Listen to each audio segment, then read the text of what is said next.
Welcome back to AgriTalk from Palm Springs, California, the Ag Retailers Association. We talked with the current ARA chairman, Scott Ramsdell. I think I said American Retailers earlier. I said Ag Retailers is what I should have said. Scott with Ramsdell F&M Ltd.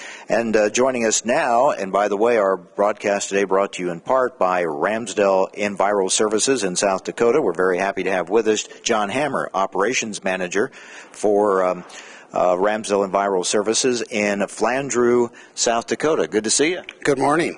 We've got a lot to talk about here concerning something that maybe farmers are just now starting to realize they have to deal with, and that is when we're talking about containment of water, polluting, or hazardous liquids.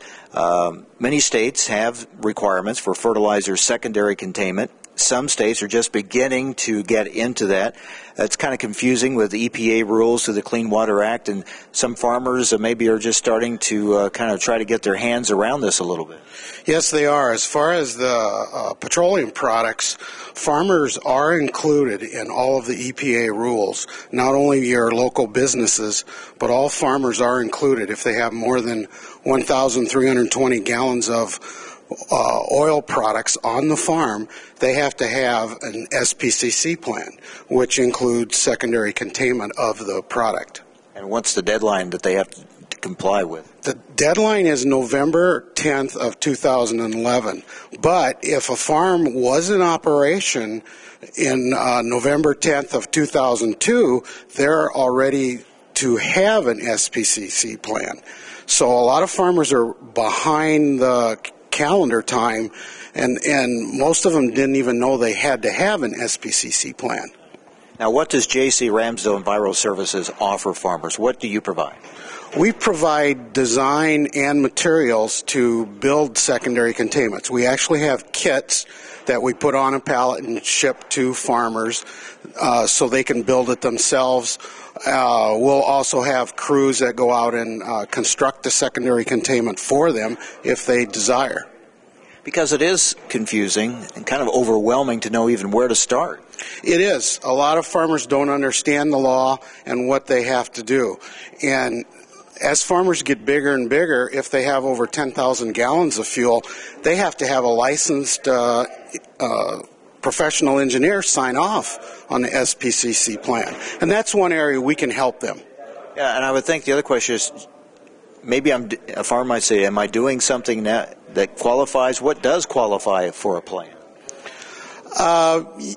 You have to have spill controls available, that if you did have a spill, how you're going to clean it up, and you have to have it written down. So if you have any hired men or other people that are around, they know exactly what to do. They can go to this plan and they can implement the plan to minimize the damage the spill would happen. There's even probably some questions just what qualifies or what is considered an oil product. An oil product is anything that will pollute water. It doesn't necessarily have to be petroleum products. Molasses. We did a job for a company that sells molasses. Anything that gets into the water and pollutes is considered an oil product. And the U.S. Coast Guard has a list on their website of all the products. It's not an all-inclusive list because they're adding things every year. Well, J.C. Ramsdell has completed over 3,200 projects over 22 years of operation, so obviously you have a lot of experience in this area.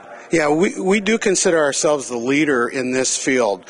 Our company's goal is to help individuals find the most economical and the most common sense solution to their secondary containment. This is something that nobody really wants to do, but it's something that we have to do. The EPA has mandated it, and it's something that's good for the environment. All right, John, thanks a lot. Appreciate it. Thank you.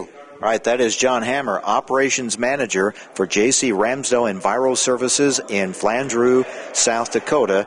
And again, that whole issue of containment of water, polluting, or hazardous liquids, a big issue for a lot of farmers, that then they're starting to realize they have to deal with that. All right, we're going to take a break. When we come back, we're going to talk with the incoming chair of the Agricultural Retailers Association, as well as the ARA President and CEO. Stay with us from Palm Springs, California. It's halftime on AgriTalk.